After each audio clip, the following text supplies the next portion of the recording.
I am obsessed with following the news. I got an entire team of young kids, 20 years old. All they do is look at clips online. Never once did I get a clip about Kevin McCarthy going based, going flamethrower, Kevin McCarthy rip-roaring. Never once. You just saw a guy named Benny Johnson, real active on Twitter. Had never really seen him on video before, but I've seen some of his annoying tweets. And he's having a bit of a meltdown there, Cenk, a bit of a meltdown during midterm election coverage on Charlie Kirk's show, which I happen to really enjoy watching because someone like Benny Johnson typically has a lot of comments about other people having meltdowns. But before we get to that, why don't we watch Benny Johnson lose it over the poor performance of Republican candidates during the midterms? Unhinged.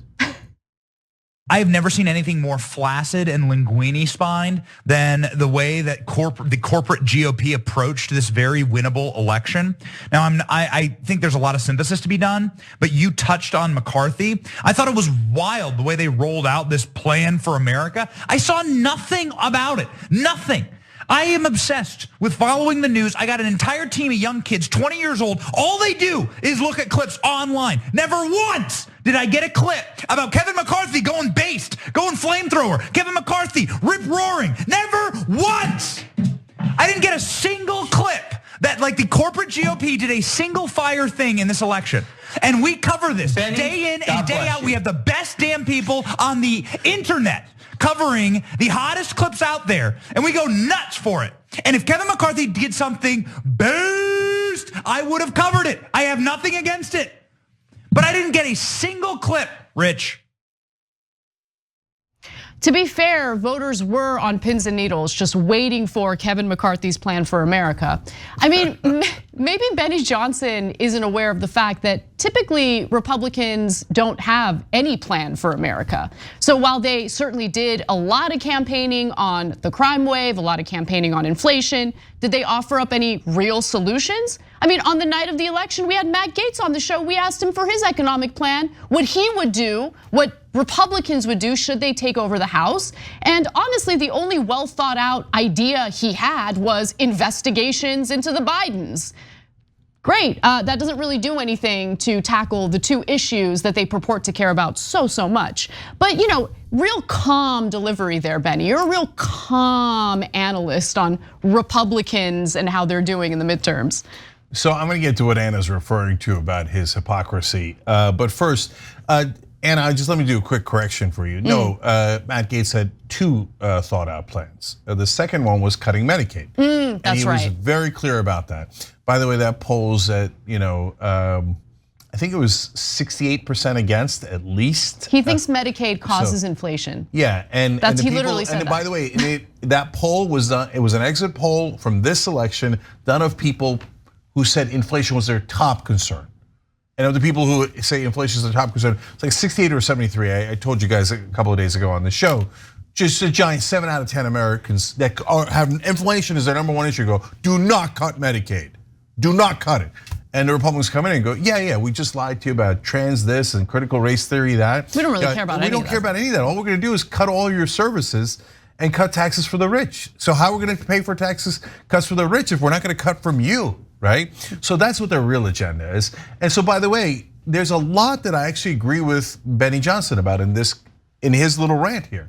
But before I get to my agreement, I wanna show you a tweet that he had about Anna, because I thought that this was interesting, okay? To say the least. Yeah, I mean, so let's put it up for you guys. It says, Lib anchor goes into unhinged, in capital letters, unhinged rage after Roe overturned, leaves Christians stunned. Stunned, apparently, Anna, congrats, you've stunned like 250 million Christians in this country. Well, okay? I mean, I am the #1 stunner, what can I say? Yeah, well, and he's not wrong by the way, because that video was seen by 58 million people on TikTok, so perhaps a little stunning. Okay, the last time we checked. But no, by the way, so I want to do a little comparison because we have that video. So why don't we watch that video and see whether I'm unhinged, and just keep in mind his delivery in the video we showed you earlier. Let's watch. I don't care that you're a Christian. I don't care what the Bible says. Like, I feel like it's a clown show, like sitting here trying to decipher what your little mythical book has to say about these very real political issues, right? I don't care if you're Christian. In fact, I will fight for you to have your religious liberty and practice your Christianity. I believe in that. I don't believe in Christianity, which means that you do not get to dictate the way I live my life based on your religion. I don't care what the Bible says. You have every right in the world. All those women who identify with your religion have every right in the world to not get an abortion, to not take birth control, but they do not have the right to dictate my life and what I decide to do with my body. I don't care about your goddamn religion. I'm so tired of having nonstop conversations about what the Bible says. You live your life in the way that you interpret the Bible. Again, I don't care, but you don't get to take the Bible and tell me, well, the Bible says this in this chapter, in this verse. I don't care. I don't care. I don't believe in it. And I have the right, based on our Constitution, to not believe in it. That was pretty passionate, I will say that. And I believe in people having passionate feelings and doing a passionate delivery of their arguments. I don't think that makes them unhinged. But Benny Johnson throwing things around, like I don't know if it was a pen, I don't know what he had in his hand. He's throwing things, he's screaming, he's yelling. But it's okay for him to do that. It's okay for him to feel passionately about something. But anyone on the left, particularly women on the left who might feel passionately about something, might have a disagreement about the issue that they're speaking passionately about. It's unhinged, this person's a lunatic. By the way, I'm not a quote unquote lib, but I mean, he didn't even bother to see when that video was filmed. So I'm not surprised at all that he would get his facts wrong in that tweet. But it is interesting because I remember before, like on the day of the midterms, before we began our coverage, just incessant tweets from right wingers like, oh, we can't wait for your meltdown tonight. I don't know. The only meltdown I had that night was over our power going out. But that was it. Yeah. Here comes a twist now. So first of all, do I think it's a big deal to yell on air? Of course not. I do it all the time. Have I thrown a pen from time to time? Yeah, not towards anybody. Okay, over there where there's nobody. Yeah. And if you notice, he threw a pen, and if you notice, it knocked over Charlie Kirk's water. In fact, one of our members, Shoegaze Dragon Georgie, said Charlie Kirk knocking over his water is the best thing about this clip. It's true. He's like trying to make sure he gets the water, as then he's still like, oh, Cenk Delon, right? And well, stimulants do dehydrate you. I heard. No, I don't know anything about this. So anyway, in terms of Benny, I actually know him. I've moderated a debate with him. I don't know if you remember that. And I don't. Yeah, and he came up to me at a party in DC like almost 10 years ago and said, and look, it's kind of awkward, but I'm gonna tell you. He said, you're a legend.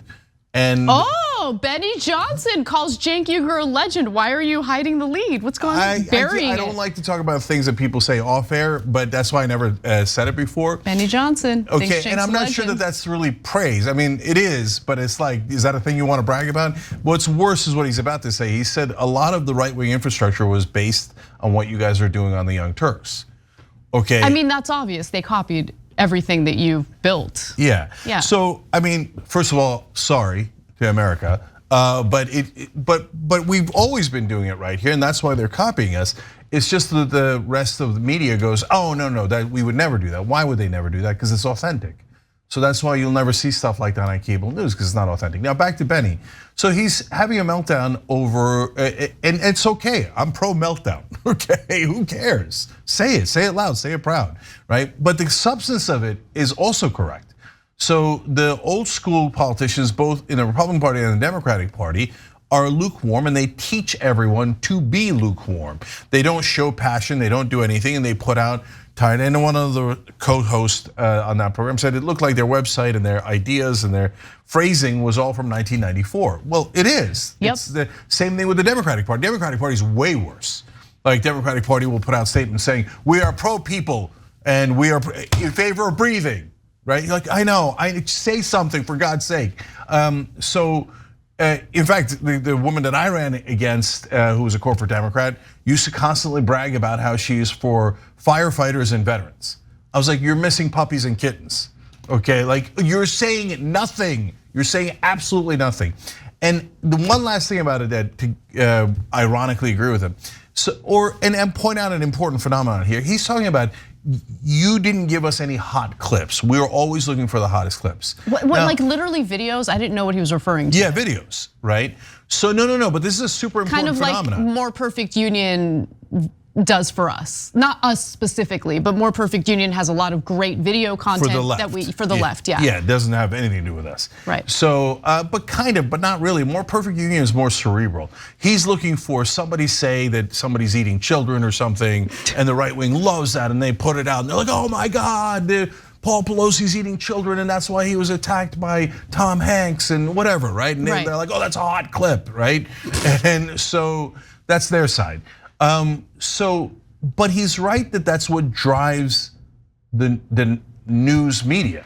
And so when he puts out a hot clip, etc., it does get in the news. And I'm not saying all of his do, I'm just saying generally. Why do you think Candace Owens is constantly saying insane things, right? She said that the guy who attacked Paul Pelosi was with him on the night that Paul Pelosi got the DUI months ago. That's a lunatic conspiracy. The Pape said, no, I don't know them at all. I went to go hurt Nancy Pelosi. I don't know Paul Pelosi. I mean, we have a confession, right? And she's still saying it. Why? Because it's a hot clip. It's a hot clip. It's gonna get spread everywhere, right? Yeah. And so, but by the way, what that's doing is, for our side, we need more passion. Democrats are like 3-day-old fish that's been sitting out on the table, right?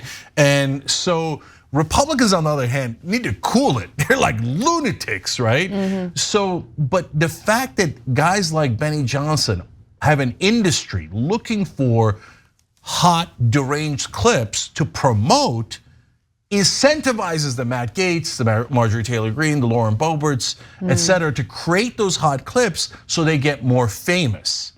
And so that's what's happening on the right. And one thing that I will give them, almost everything they have in those clips are totally like lunatic, detached from reality, right?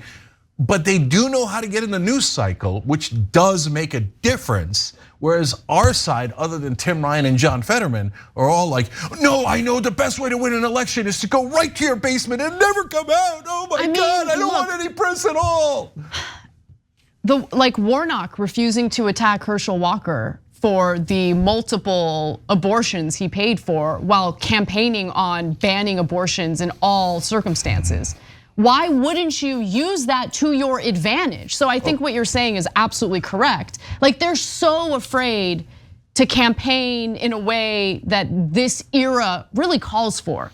And if you're uncomfortable with it, if it makes you queasy, then you're in the wrong room. You're campaigning to do the wrong thing. You're not the right person to like be a senator or a member of Congress if you're not willing to rise up to this occasion, right? Yeah, so I 1000% disagree with Warnock's strategy, but at least there's a defensible argument to be made in Georgia when he's trying to reach those white evangelical voters and how you do that and how you approach them, et cetera. But in most races, there's no argument at all. Like, look at Cortez Masto in Nevada. She's losing right now.